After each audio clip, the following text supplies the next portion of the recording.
қызым, бүгін екеуміз қазақтың ұлттық ойындарының бірі санамақты бірге жаттайтын боламыз.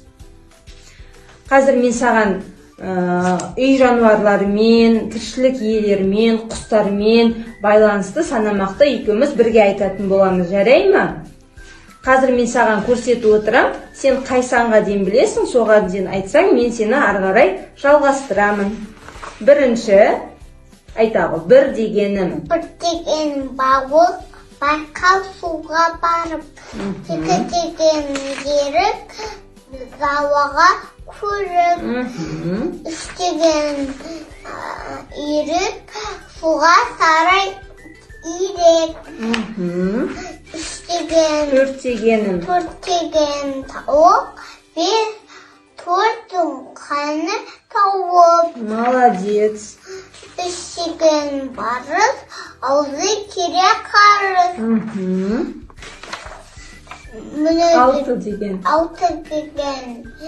атам, мұны жүрген атам.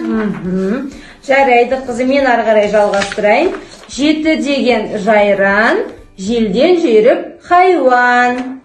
Сегіз деген сұңқар, көкке шырқар. Тоғыз дегенім тұлпарға әркім іңкәр.